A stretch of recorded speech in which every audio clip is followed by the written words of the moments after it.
Olá, tudo bem? Aqui é Geraldo Augusto do Você Tem Acesso. Paz, seja bem-vindo a mais um vídeo da série Como Crescer Espiritualmente com Princípios na Palavra de Deus. E o livro da vez é o livro de Amós.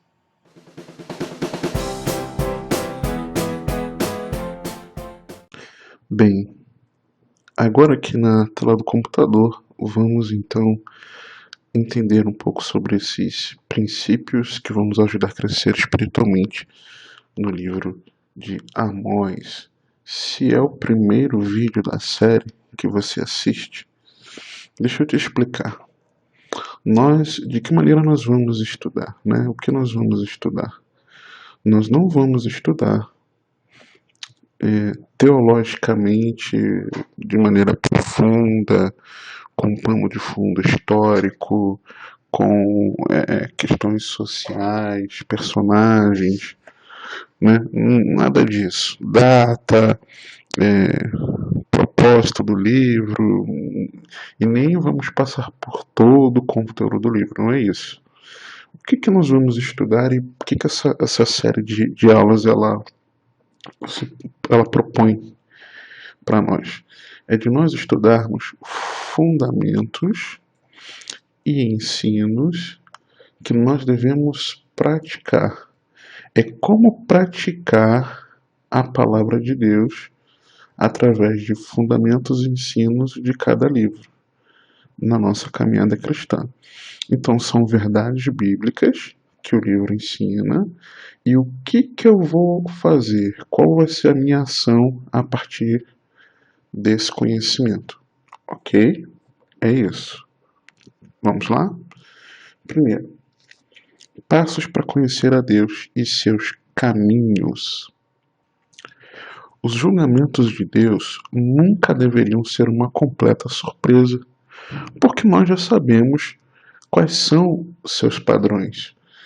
Sua palavra, tanto as Escrituras como também o Senhor Jesus Cristo encarnado, anunciará antecipadamente qualquer julgamento para dar ao seu povo ampla oportunidade para se arrepender de seus pecados. Então, nós sabemos que os julgamentos de Deus,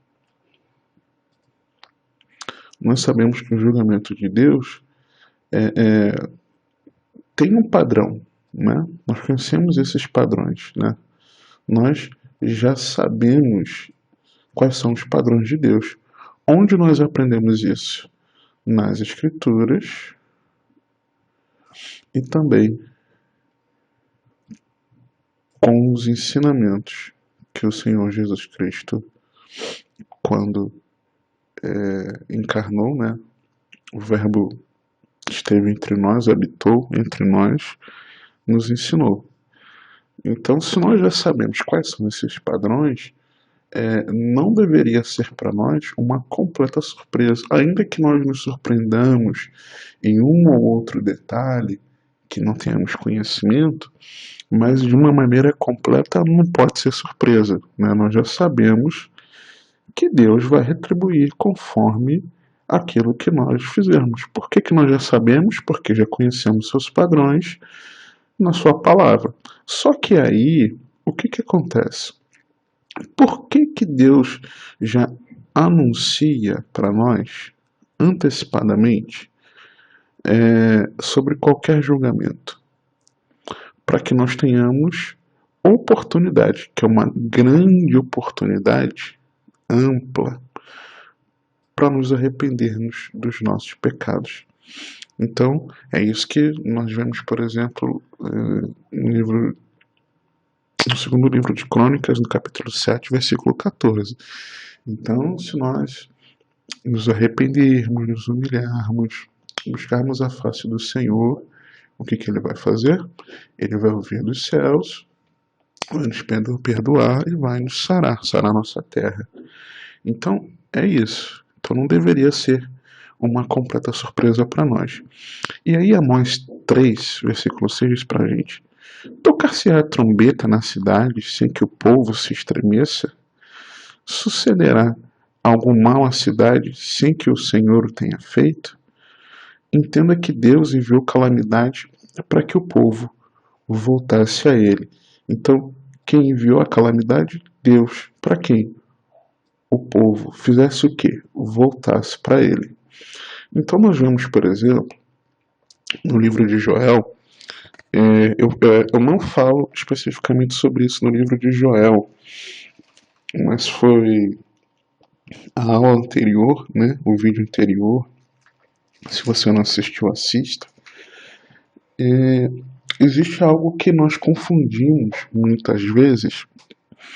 Existe até uma canção, sem citar grupo ou cantor, mas existe uma canção que foi muito famosa, cerca de 15 anos atrás.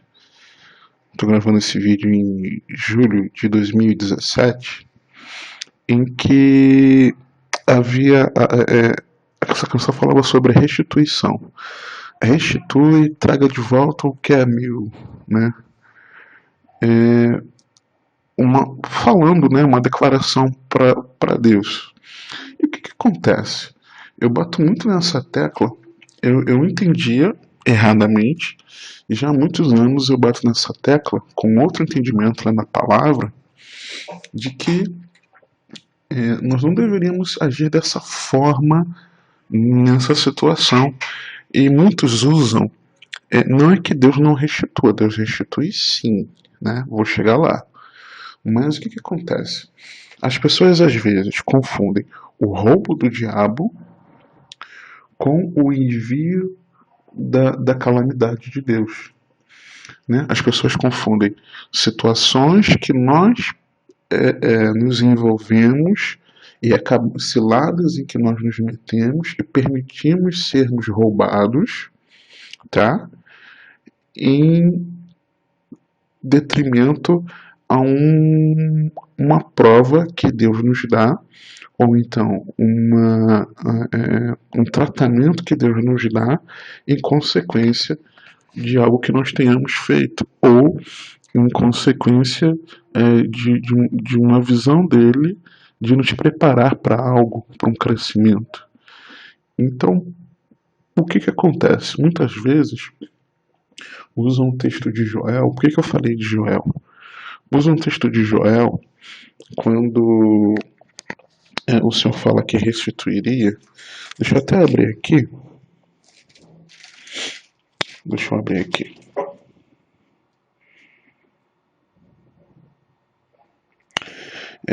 Primeiro, o Senhor fala sobre aponta, né, evidencia o envio dos gafanhotos, por exemplo, né? Então, em Joel nós vemos que o próprio Senhor é quem enviou. O próprio Senhor permitiu aquilo. Foi uma ação de Deus sobre o povo. E logo no início nós vemos um chamado, né, para chorar por causa desse julgamento que seria desencadeado ali. Uma destruição através da invasão de gafanhotos, depois seca, fome. E aí, o que acontece? No capítulo 2, então o Senhor ele conclama ao povo, e é muito interessante nós observarmos uma coisa. Nós podemos entender que Joel é principalmente um chamado, era uma ação ali, era um chamado aos sacerdotes.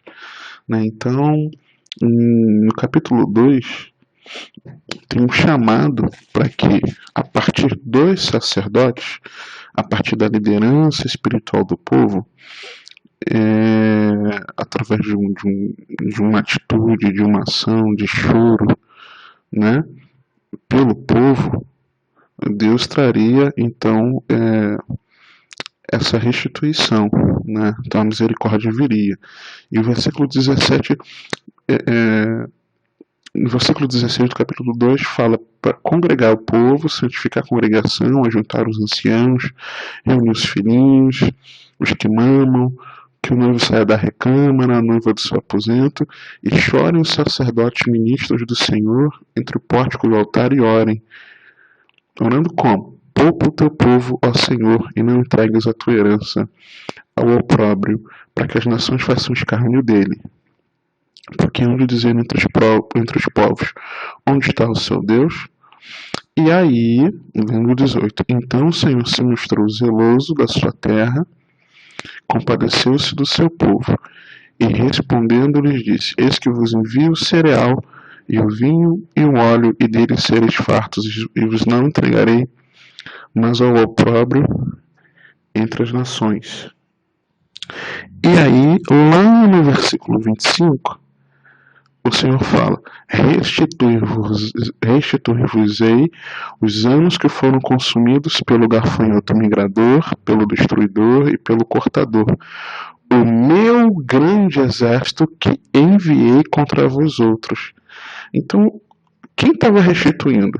O Senhor Deus.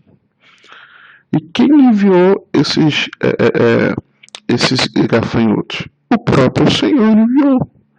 Então, Deus ele restituiria aquilo que ele mesmo tirou. Deus tirou do povo aqueles anos de bênção. Através do quê? Através do envio desse juízo, desse julgamento sobre o povo.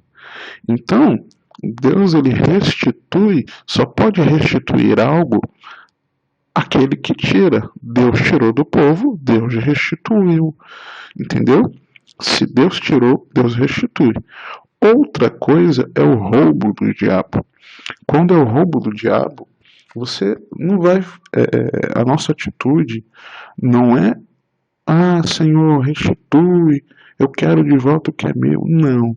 A nossa atitude é em Cristo, revestidos do sangue do Cordeiro nas nossas vidas, em santidade, nós entrarmos em batalha espiritual e tomar de volta aquilo que nos foi roubado. Sozinhos? Claro que não. Com a ajuda do Senhor. Mas é algo que deve ser através de uma batalha espiritual, através de uma oração de guerra, né? Não é um choramingo nosso para Deus restituir aquilo que o diabo roubou, não. Deus não restitui aquilo que o diabo roubou, Deus restitui aquilo que ele tira de volta. Então, se foi tomado de nós por um roubo do diabo, quem é que vai nos restituir aquilo? O próprio diabo, através do quê? Através de uma oração de guerra, através de um posicionamento de guerra, através da nossa santidade, através de oração e de jejum. Sozinhos, na nossa força não. Com certeza, o Senhor vai enviar os anjos dele a nosso favor, revestidos, né? E nós revestidos da cobertura do sangue de Cristo, em nome de Jesus, que é autoridade sobre todos os nomes, nós então tomamos de volta. É diferente. E tem gente que não consegue entender que um Deus de amor possa ser capaz de enviar uma calamidade ao seu povo, para que o seu povo volte a ele. Deus envia sim ainda nos dias de hoje. Então é muito importante entender isso. E às vezes a gente não entende. A gente, meu Deus, como pode ser? Por que eu estou passando isso? Né? A gente precisa avaliar. Seguindo, Amós 3,7. Certamente o Senhor Deus não fará coisa alguma sem primeiro revelar o seu segredo aos seus servos, os profetas. E aí o que acontece? Amós traz algo muito claro para a gente sobre Deus ele revelar seu segredo aos seus profetas. O que acontece? Tem muitas pessoas que desprezam as profecias, quando a Bíblia manda nós não desprezarmos as profecias. Então, por quê? Porque Deus, o Senhor Deus, não fará coisa alguma Não são algumas coisas, mas coisa alguma, sem primeiro revelar o seu segredo a quem? Aos profetas, seus servos.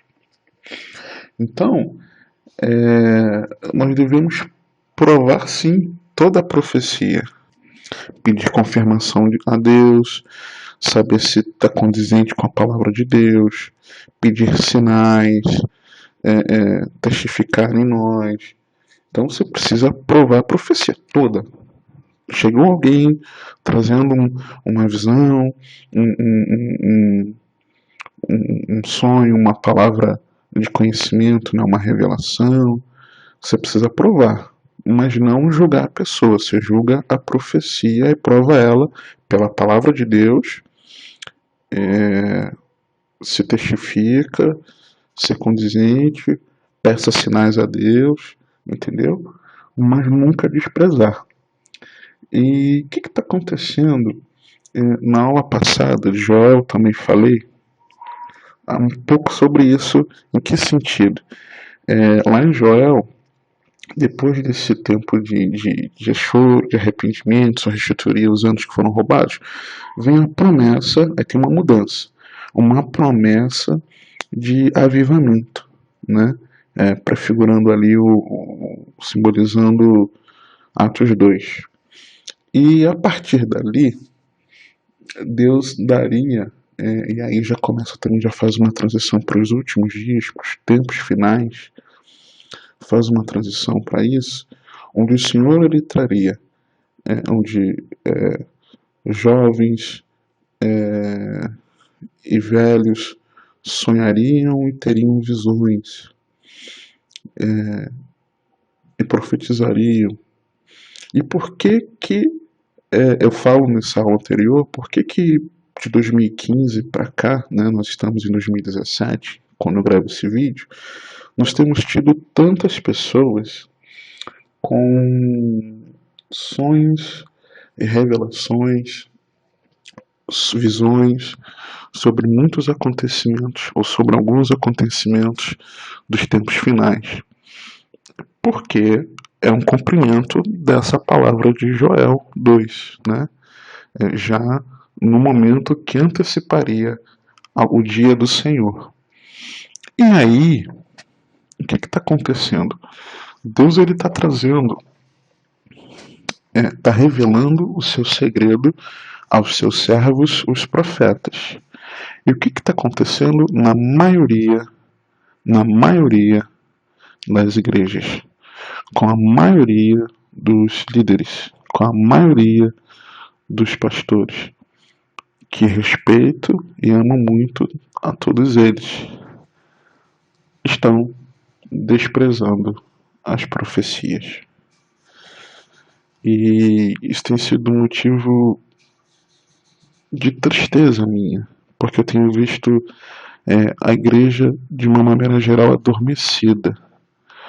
Enquanto eu vejo alguns valorizando, dando ouvido e tendo atitudes, preparando a igreja para esse último tempo, onde nós precisamos andar dignamente como aqueles que vão herdar a vida eterna, o que está acontecendo?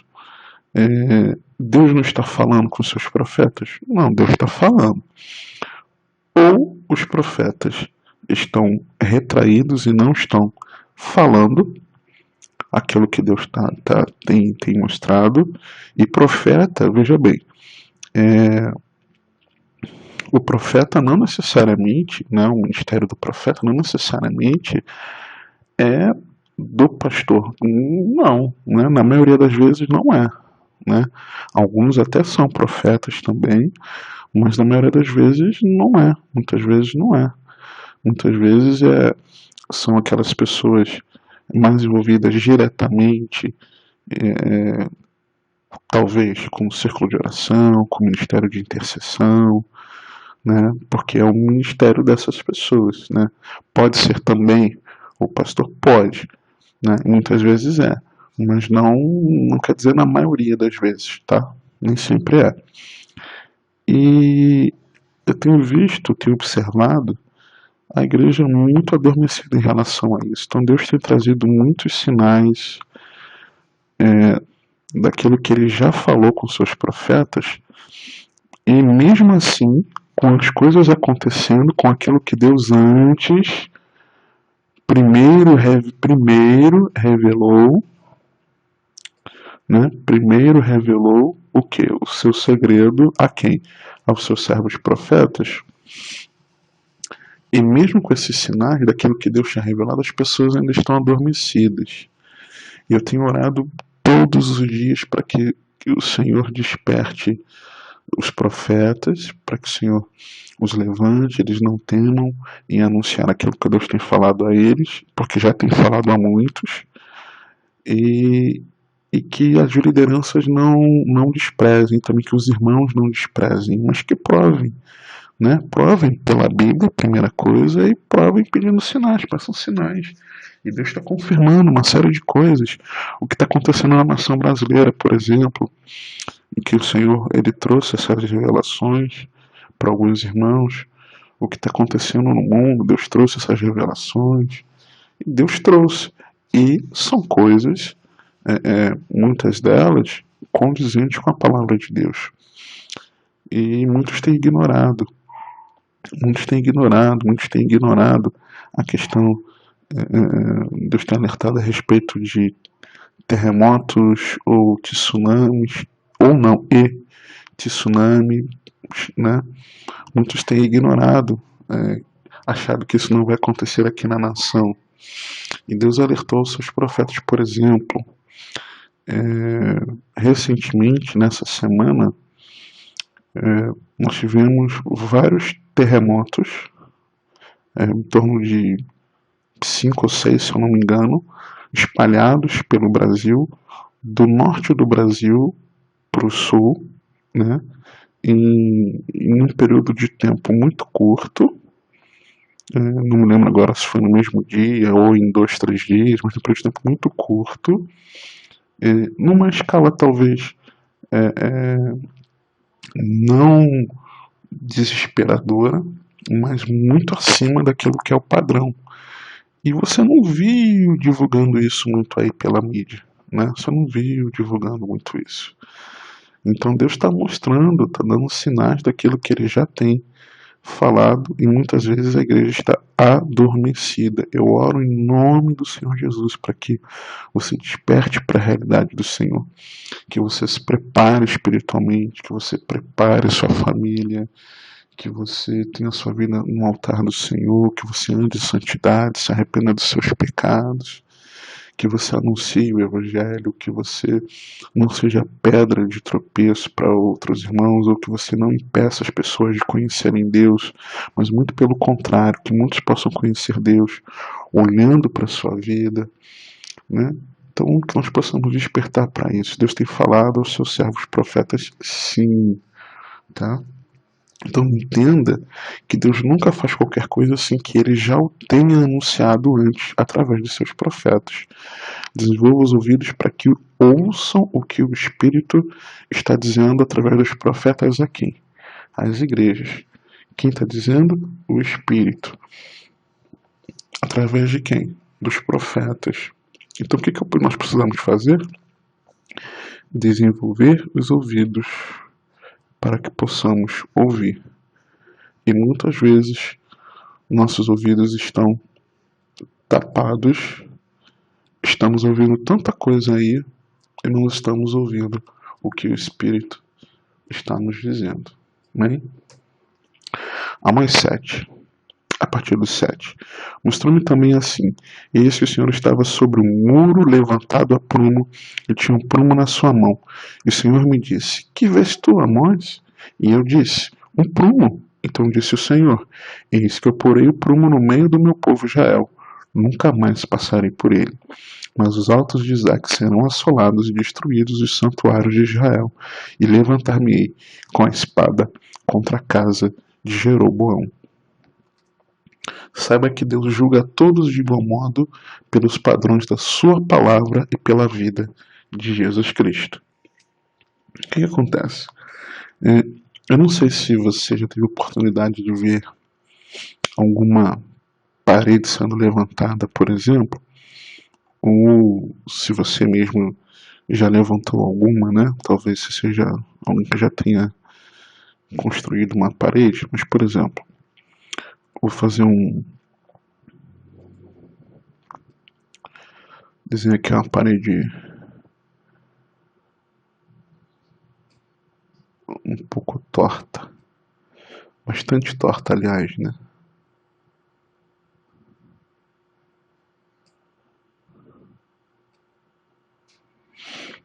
E digamos que essa aqui é uma parede construída torta. O que era o prumo? É, né, para o pedreiro. Tá aqui o pedreiro. Tá aqui. E aí ele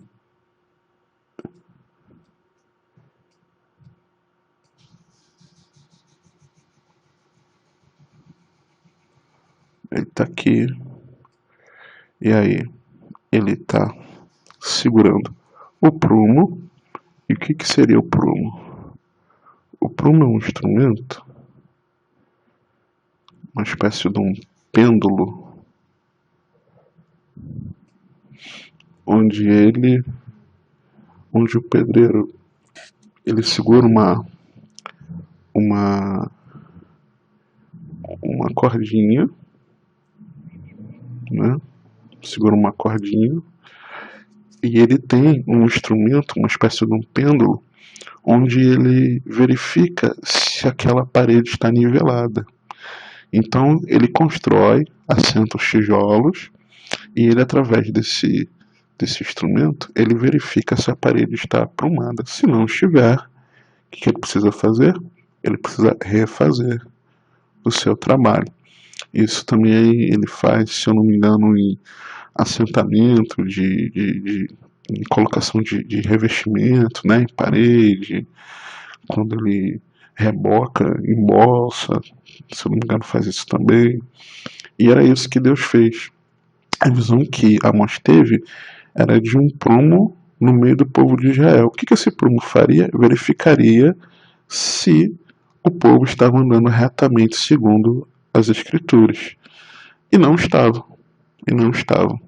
Né? Que nós possamos saber que Deus não julga, né, a todos de igual modo. Né? Ele não julga uns diferentes dos outros, não, de igual modo. Mas de que maneira?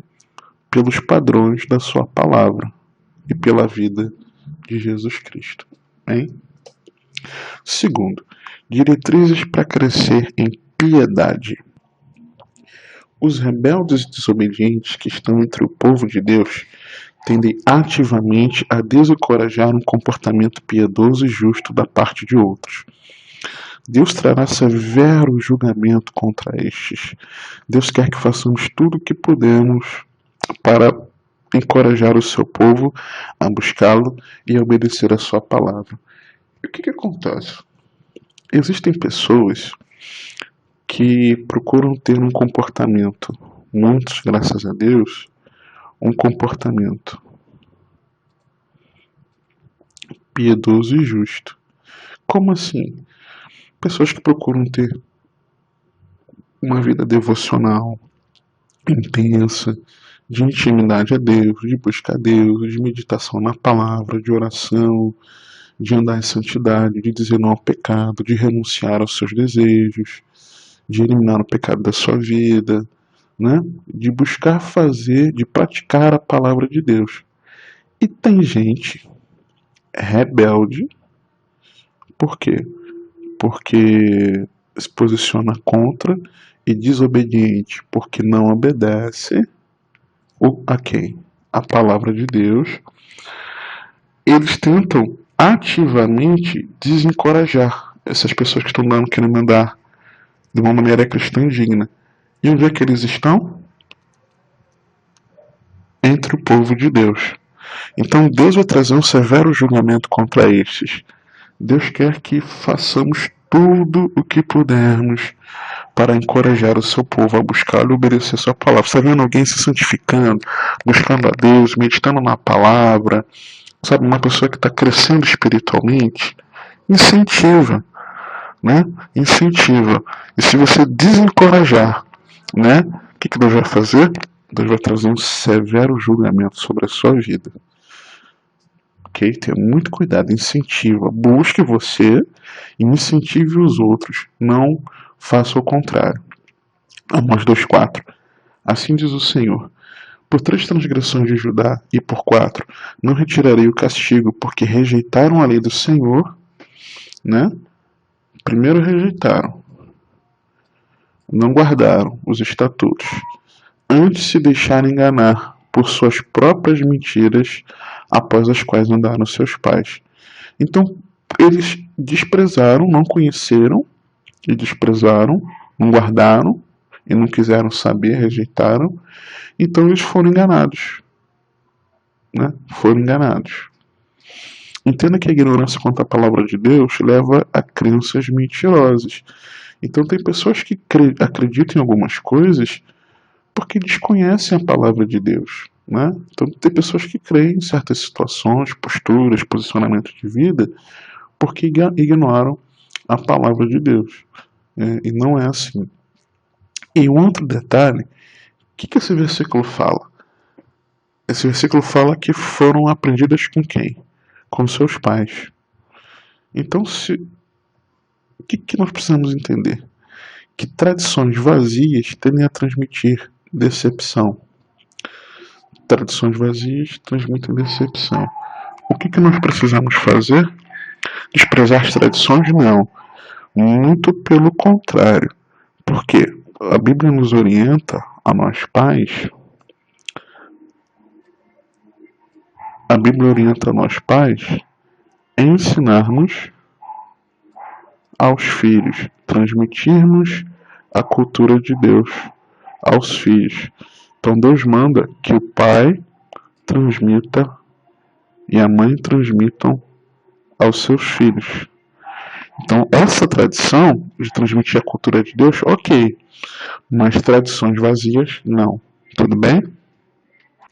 Amós 2, 11, 12. E dentre vossos filhos suscitei profetas, e dentre os vossos jovens nazireus. Não é isto assim, filhos de Israel, diz o Senhor. Mas vós aos nazireus destes vinhos a beber, e aos profetas ordenaste, dizendo, não profetizareis. O que acontece aqui? Quem eram os nazireus? Nazireus eram aqueles separados por Deus num nível de santidade diferenciado a outros. Então, por exemplo, não poderiam beber vinho, não poderiam tocar em morto, não poderiam fazer algumas coisas. Sansão foi um nazireu, né?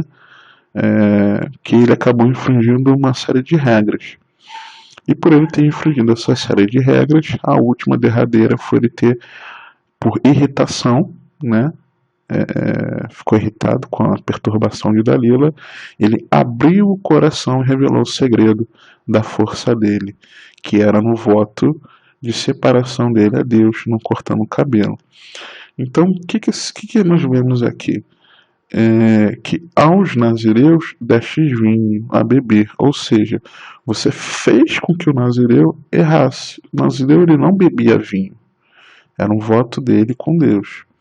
E aqui Deus estava falando que o povo estava incitando e dando bebida aos nazireus. É você provocar aquela pessoa a pecar ativamente. Lembra que nós falamos na introdução desse tópico 2? Ativamente você desencoraja a pessoa de viver piedosamente. Deram vinho a beber. E o profeta está falando, não profetizareis. Ou seja, vocês não só desencorajaram as pessoas a andarem corretamente, como vocês também estão impedindo elas de exercerem a sua vida ministerial. Então não desencoraje a piedade e nem coloque bloqueios no caminho daqueles que procuram a piedade e a verdade, tudo bem? Não podemos fazer isso, senão nós vamos sofrer um severo julgamento de Deus. Vamos lá, Amós 7, 16 e 17. Agora, pois, ouve a palavra do Senhor, Tu dizes, não profetizes contra Israel, nem fales contra a casa de Isaque. Portanto, assim diz o Senhor: tua mulher se prostituirá na cidade, e teus filhos e tuas filhas cairão à espada, e a tua terra será repartida a cordel, e tu morrerás na terra imunda, e Israel certamente será levado cativo para fora da sua terra. Então, ó, tu dizes, não profetizes contra Israel, nem fales contra a casa de Isaac. Sabe quando a gente não quer receber uma palavra, que às vezes uma palavra dura, uma palavra de exortação, uma palavra de correção, né? Seja através da pregação, ou através de um profeta trazendo uma palavra de conhecimento, uma revelação para a nossa vida. E a gente sabe que é verdade, mas a gente não quer receber, né? É isso que acontece. Então tem gente que não permite a completa expressão do ministério profético, para que o povo possa ser advertido. Tem gente que não quer receber uma advertência. E Deus adverte, Deus corrige. Deus corrige. Né? Deus é amoroso e corrige seus filhos. Então permita a completa expressão do ministério profético. Isso é muito, muito, muito importante. Tem gente que quer só ouvir profecia de bênção, de vitória, de que quer ouvir aquilo, eis que eu te digo, tem uma obra grande contigo. Né?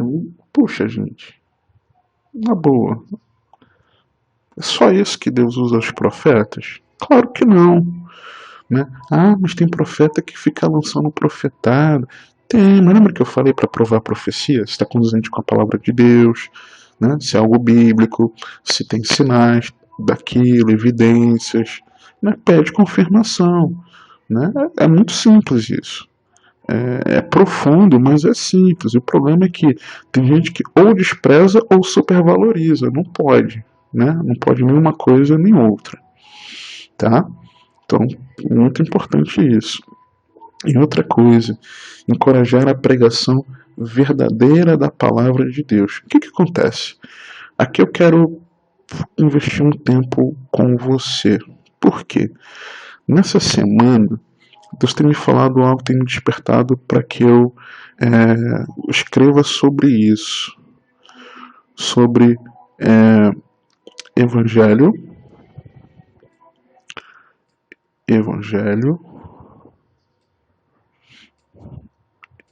e você que já está acostumado com a série sabe que eu escrevo aqui com o mouse, né? Se é o primeiro vídeo que você assiste e você não sabe, tá falando, puxa, que garrancho, minha letra não é linda, mas da forma como eu estou escrevendo aqui, eu não estou escrevendo com uma caneta, tá? Por exemplo, estou segurando o mouse e eu não consigo fazer os contornos tão bem assim. Então, uma coisa, eu quero explicar aqui Evangelho e Palavra de Deus. E aí você talvez se escandalize comigo, porque eu coloquei versos e coloquei aqui versos, né? Como se o Evangelho fosse oposto à Palavra de Deus. E não é, eu quero te explicar. Aqui nós estamos vendo aqui, ó, encoraje a pregação verdadeira da palavra de Deus. Então, palavra de Deus, ok? O que acontece? Muitas vezes nós estamos ministrando a palavra de Deus, mas nós não estamos ministrando o Evangelho. E aí eu preciso fazer um desenho aqui para você. Deixa eu ver se eu consigo.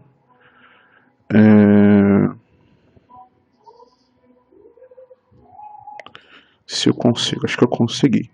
Vamos lá.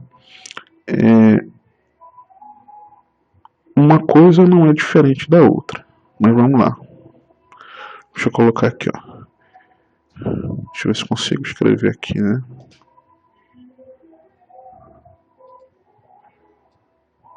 Acho que não, né? Deixa eu limpar aqui. Vou colocar aqui, ó. Por que eu coloco essa diferença aqui? O que é o Evangelho e o que é a Palavra de Deus? O Evangelho, eu vou colocar aqui a letra E. O Evangelho, ele é... Vou colocar aqui alguns passos. Deus tinha um plano original. Que plano original era esse? Habitar com o homem. Criou um homem, criou o jardim do Éden, plantou um homem para guardar, cultivar o jardim, e todos os dias Deus tinha intimidade com o homem. Então Deus tinha um plano. Deus tinha um plano, ok? Deus tinha um plano. Esse era o plano original. Só que entrou o pecado. Satanás conseguiu enganar a Eva, que conseguiu engabelar Adão. Entrou o pecado. Bom, Deus precisava então de trazer uma solução. Uma solução.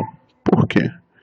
Porque todos pecaram e estão destituídos da glória de Deus.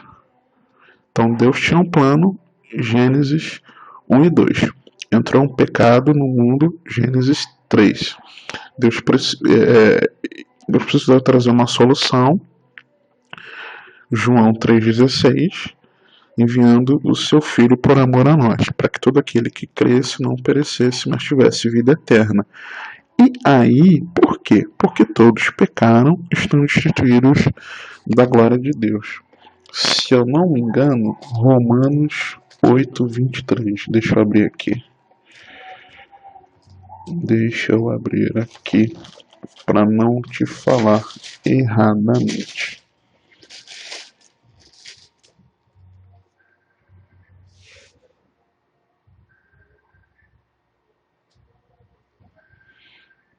Não, peraí. Deixa eu te falar exatamente. Romanos 3:23, né? Pois todos pecaram e carecem a glória de Deus. Então, qual era a solução? Enviar o seu filho Jesus. E aí, ele enviou. Qual é o nosso papel aqui? O nosso papel é a decisão. Nós decidimos viver para Cristo, crer e viver para Ele, para a glória de Deus ou não. É uma decisão nossa. Então são esses 4 passos aqui, o Evangelho. Deus tinha um plano original, né? Criou o jardim, plantou o homem lá, inseriu o homem lá, criou um homem para que o homem cultivasse, guardasse o jardim, porque ele todos os dias se relacionasse com o homem. Entrou o pecado. Todos pecaram e carecem da glória de Deus. Solução? Vou enviar o meu filho. Já era o plano secreto dele. Né? Já era o plano secreto. Só que houve a solução.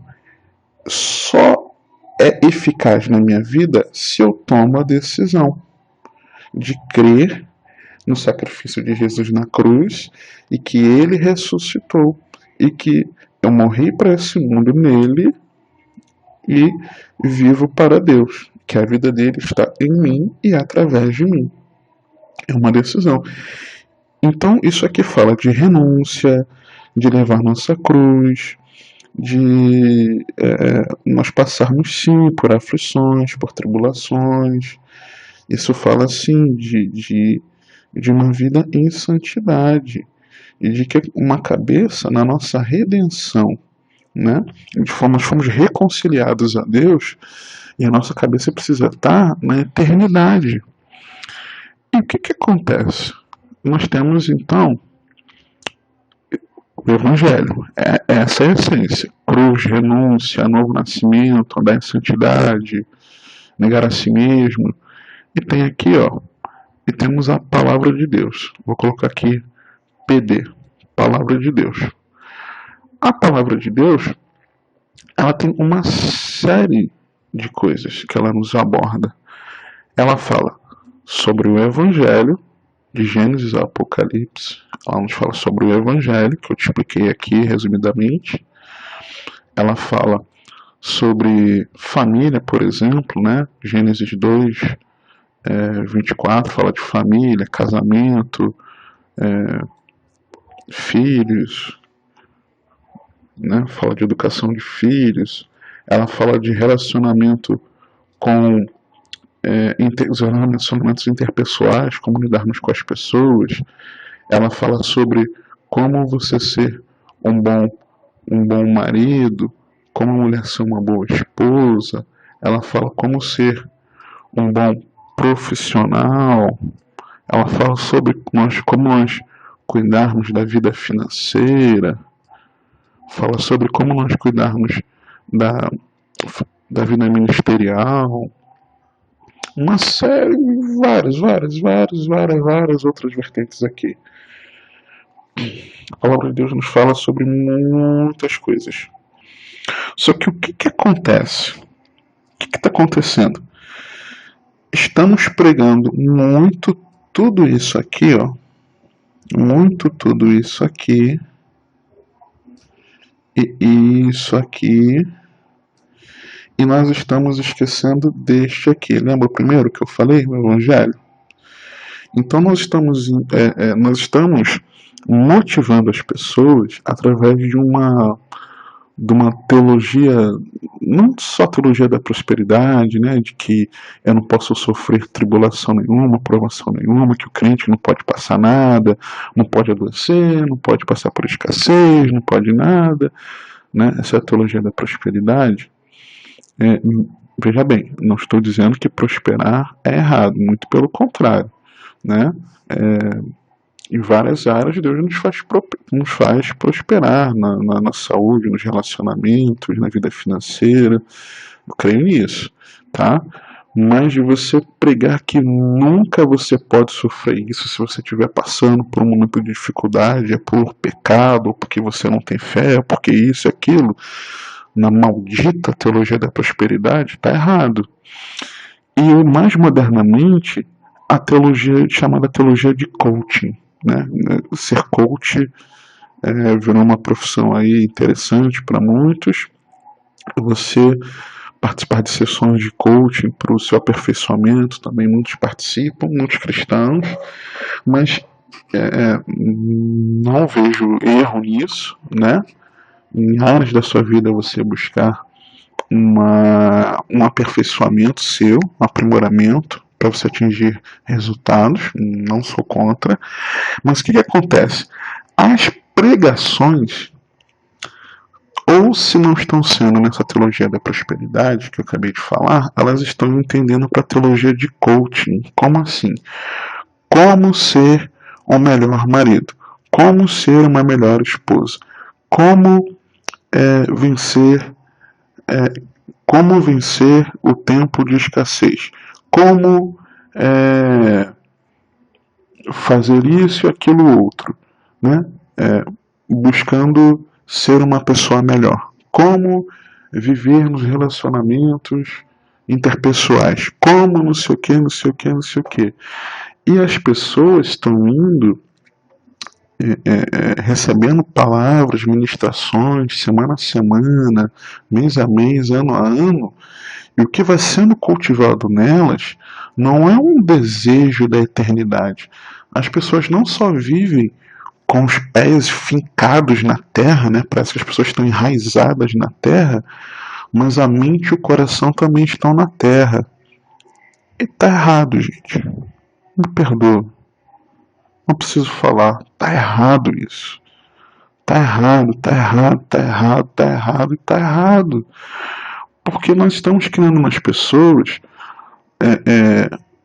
diretamente um desejo delas colocarem o coração nas coisas da terra, esquecendo de que nós vamos viver a eternidade, a nossa cabeça precisa estar na eternidade.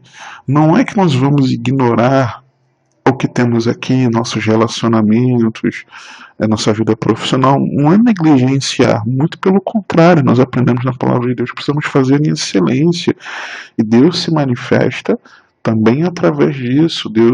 Nosso Deus é poderoso, um Deus vivo, que realiza nas nossas vidas, um Deus de promessas, né? Deus faz na nossa vida. Não podemos nos esquecer das promessas de Deus, né? Muitas vezes esquecemos porque entulhamos a gaveta do nosso coração. E o que acontece? Por essa super motivação em relação, por esse super incentivo, melhor dizendo, as coisas da terra, e pouco se fala sobre isso aqui, pouco se fala sobre o Evangelho, né? Sobre esses 4 passos e sobre a necessidade do novo nascimento, de sermos nova criatura, de andar em santidade, de renunciar ao pecado, de renunciar a si mesmo, de negar-se a si mesmo, de carregar a sua cruz. Então, estamos negligenciando de ministrar isso aqui para as pessoas e pregando muito de todo esse resto aqui. Então as pessoas ouvem muito disso e pouco disso. E o que acontece? A cabeça e o coração ficam naquilo ali. É errado? Não. Deixa eu fazer uma outra coisa aqui.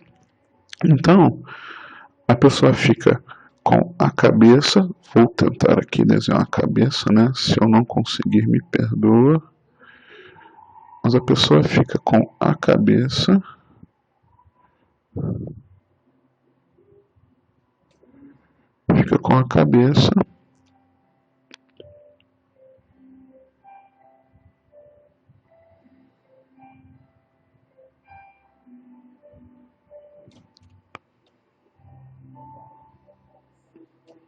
né? A pessoa fica com a cabeça e com o coração nas coisas dessa terra. Ela une a cabeça e o coração no que? Na terra.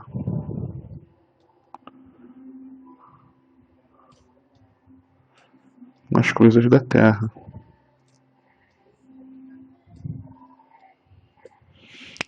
Entendeu? E aí a pessoa acaba colocando o coração nisso aqui. Tá errado, entendeu? Não é que nós não vamos andar prudentemente, viver as promessas, não é isso que eu estou falando, tá? Entenda bem. Não estou querendo polemizar, mas estou querendo te trazer uma verdade bíblica. Não pode fazer isso aqui. Pregar a verdadeira palavra de Deus nos mostra que nós precisamos não ter a nossa cabeça e o nosso coração nisso aqui, mas a cabeça e o nosso coração em quê? Na eternidade. Eternidade.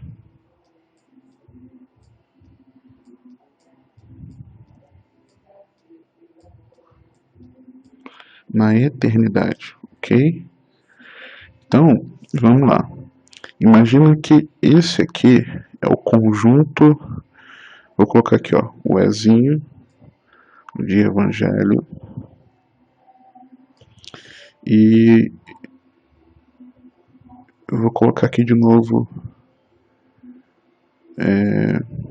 vou colocar aqui o conjunto da palavra de Deus, vamos dizer. Então, não é que é isso aqui, o Evangelho versus a palavra de Deus. Claro que não.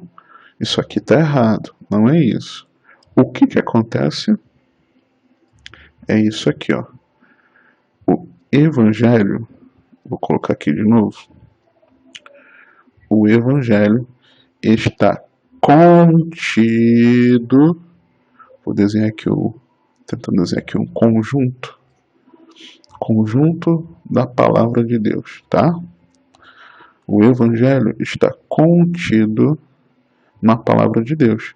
E na palavra de Deus eu tenho várias temáticas. Várias e várias e várias temáticas. Várias temáticas, né? Todas aquelas que eu já falei com você e muitas outras, né? Educação de filhos, vida profissional, vida financeira, vida ministerial, relacionamentos interpessoais, como ser bom marido, uma boa esposa,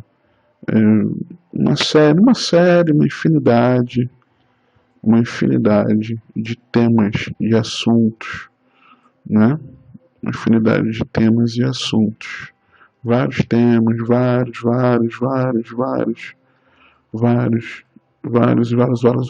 Eu amo a palavra de Deus.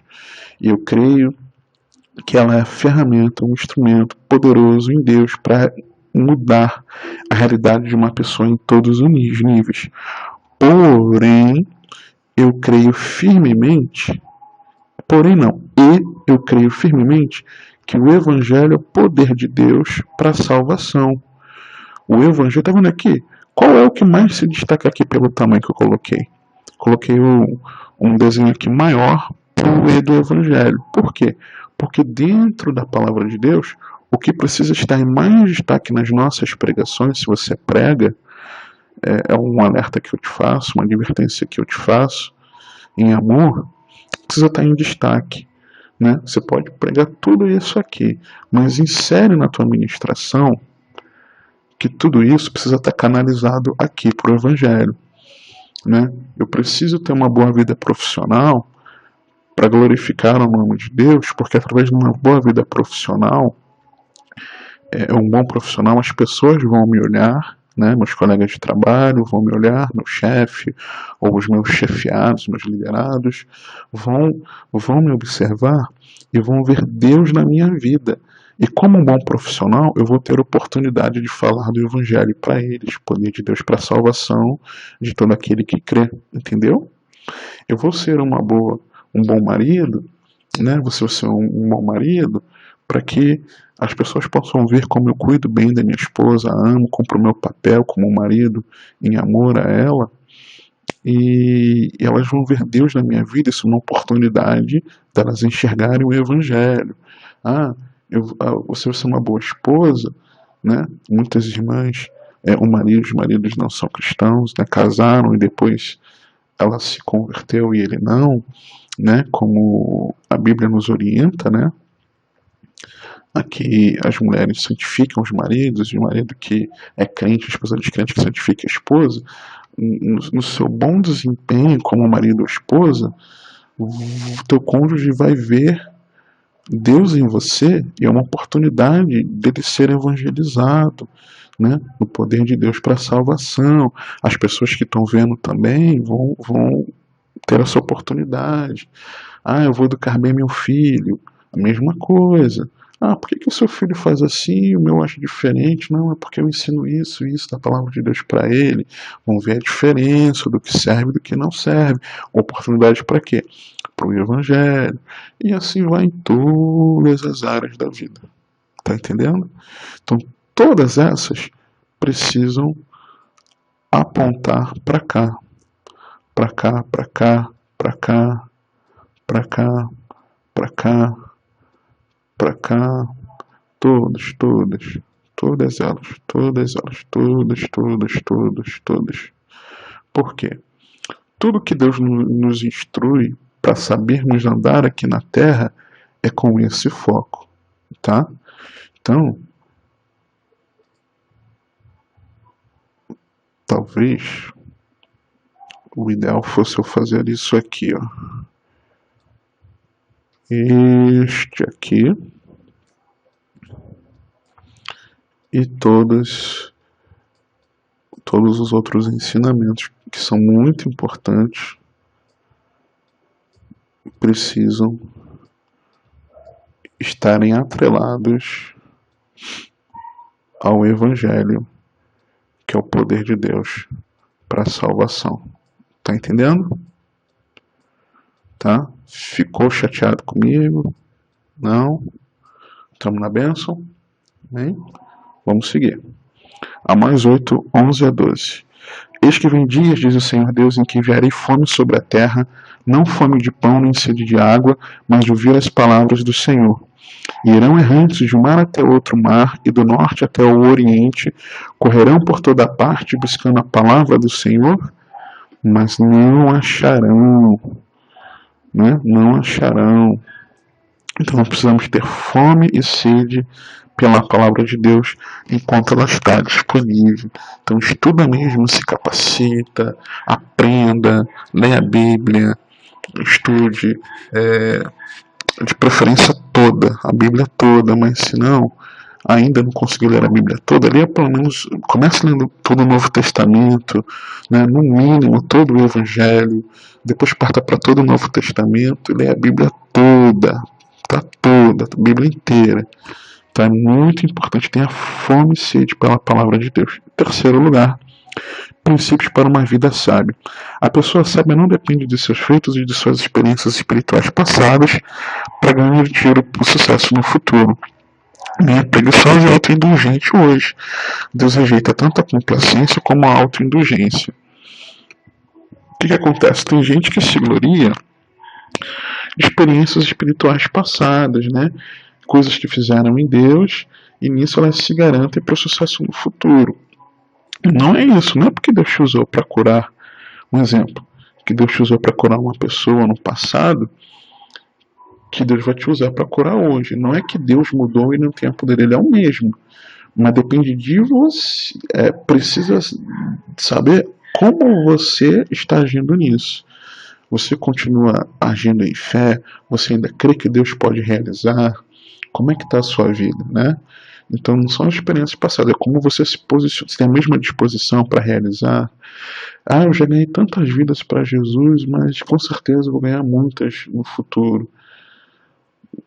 Como é que você tem se posicionado? Você tem se santificado, tem orado, jejuado por isso, para você anunciar o evangelho para as pessoas, né? Se antes você fazia, hoje você não faz, né? Então precisa reaver. Se eu não estou mais fazendo, eu preciso reaver minha postura, meu posicionamento, para que nós não sejamos nem preguiçosos nem autoindulgentes, né?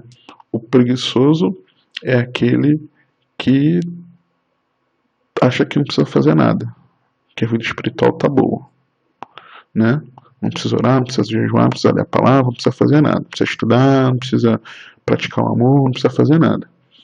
E o autoindulgente é o cara que se acha, né? Então, muito cuidado.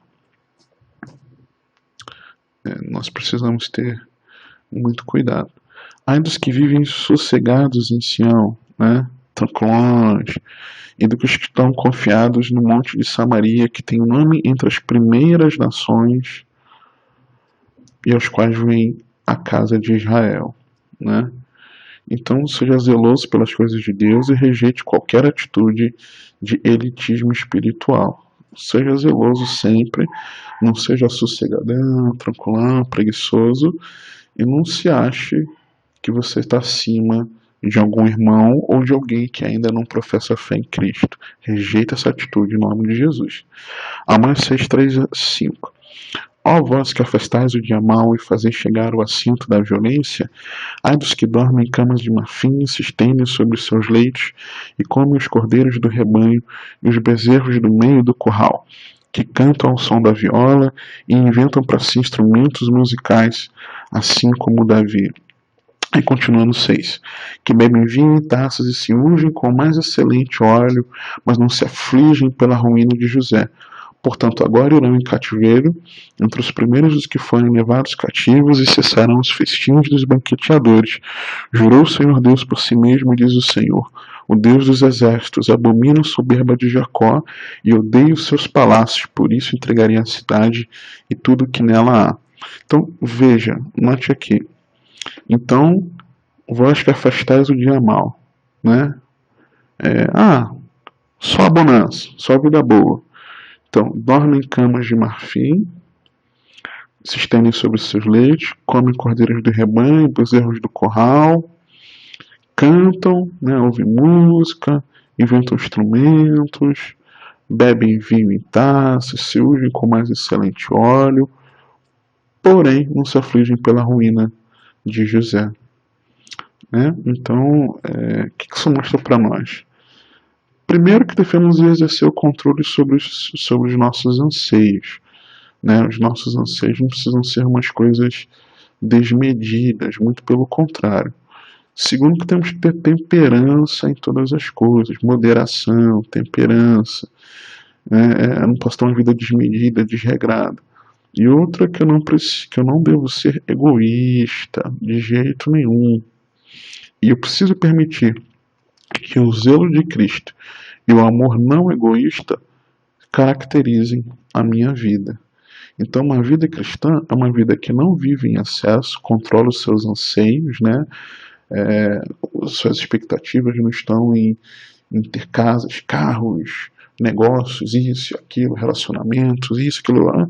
Controla os seus anseios, seja temperante, não de desregrado, e se você tem, não seja egoísta, reparte, né?